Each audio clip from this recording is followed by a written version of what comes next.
Hay un hilo conductor en la cognición.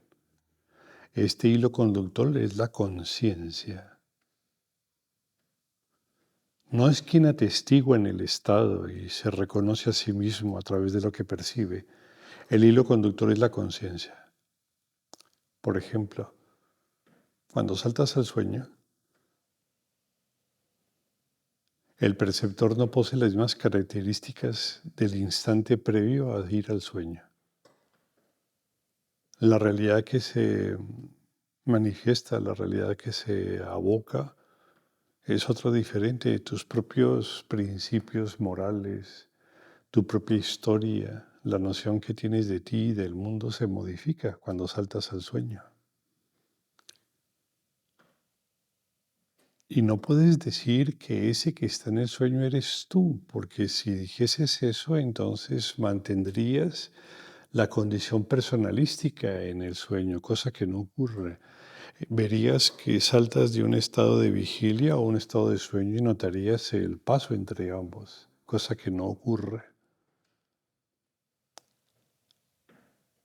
Cuando el perceptor se convierte en perceptor y percibido, que es lo que ocurre realmente en el sueño, el perceptor se desdobla y se convierte en perceptor y percibido, las operaciones cognitivas empiezan a modificarse. Y esto hace que como resultado de ese proceso aparezca un testigo, porque es que el testigo es el resultado del proceso de la cognición, que es diferente de la conciencia. La conciencia siempre está presente y da pie para que el escenario de la realidad se exprese. Pero en ese escenario de la realidad, depende cómo funcione la mente, aparece un testigo que se asocia a esas condiciones. Y ese testigo que está en ese estado durmiendo no es el mismo testigo que está despierto. Eso es claro, eso lo acepta inclusive la propia psicología. La psicología habla de dos estados de conciencia claramente definidos, sueño y vigilia.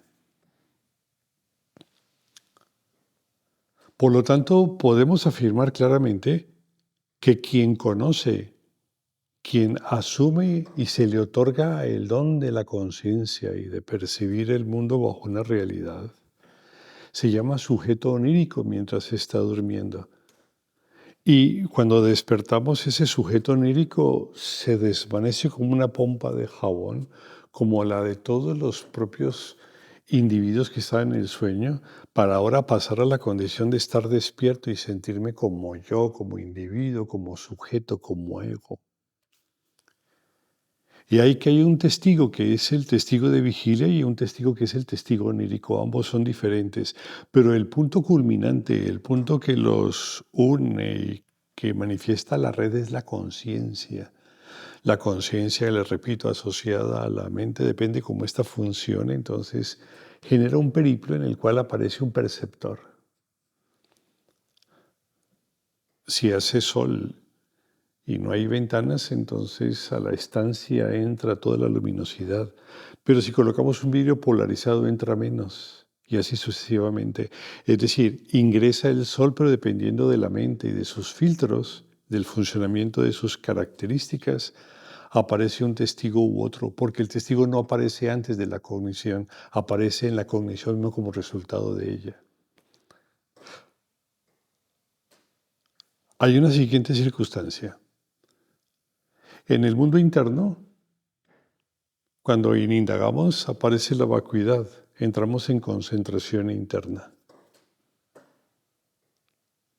Ese perceptor observa la carencia de todo contenido mental, no aparecen recuerdos, no aparecen imágenes, contenidos mentales, ningún tipo de actividad. ¿Cómo definirnos si no tenemos historia para hacerlo? Pero existimos sin historia. Ese testigo es un testigo sin personalidad, porque no posee historia. Es solamente una masa consciente que está atrás y el vacío está al frente de él. Ese testigo no es el mismo testigo que está en vigilia, porque el testigo de vigilia se define en función de la historia, porque es la historia el que lo afianza. Y tampoco es el testigo que sueña, porque el testigo que sueña es otra cosa, es otra realidad. Entonces, por esa razón le decimos a la capacidad testiguante, a ese testigo que está atrás, en concentración interna, le llamamos exin. Pero cuando se hace la experiencia cognitiva afuera y estamos en concentración, que es una experiencia que todos han tenido, ese perceptor que reconoce que hay eventos y que es eficiente en su proceso de percepción, pero que no se identifica con la historia ni con los objetos que están allí porque no se reconoce en el campo en donde se establece, ese es inindagable, a ese también le llamamos exin. Dentro y fuera le llamamos exin, esa forma de atestiguación, porque hay conciencia. Pero las cosas no terminan aquí. Esa capacidad de atestiguación fija, firme, sin historia, es capaz de reconocerse como objeto de su propia percepción. Entonces emerge un perceptor en todas partes del campo, en ninguno en especial, ya sea adentro o afuera. Ese testigo que está disipado en la propia percepción, que reconoce las cosas desde una perspectiva totalmente nueva, donde no hay la más mínima identificación, donde todo lo conocido es parte de él mismo y él mismo es parte de todo lo conocido. No es la forma como interpreta el exín la realidad, ni el sujeto onírico. Entonces a ese personaje, esa atestiguación interna o externa le llamamos saxim. Pero la experiencia del saxín es todavía limitada por el empuje y la permeabilidad de esa malla kármica basada en el instinto primario, en el inconsciente. Cuando se abre el campo, entonces quien emerge es un testigo que no es el que dormía ni interpretaba el mundo como lo hacía aquel, ni en vigilia pensante, sintiente, ni como exín ni como saxín, le llamamos al Atman. Uno de los grandes problemas que hay en la tradición es que se plantea la experiencia del sujeto como tal y luego se pasa al Atman, pero intercaladamente la forma de atestiguación no se la define con claridad. Los estados de conciencia sí, según Patanjali, pero de otra manera pues solamente quedan dos testigos. Esta manera de percibir a través de la inindagabilidad, la autoindagabilidad en un campo abierto o cerrado, pues genera 5 tipos de testigos: el sujeto onírico, el sujeto sintiente pensante, el exín en la concentración, el saxim en la concentración no dual y el atman como la experiencia profunda meditativa.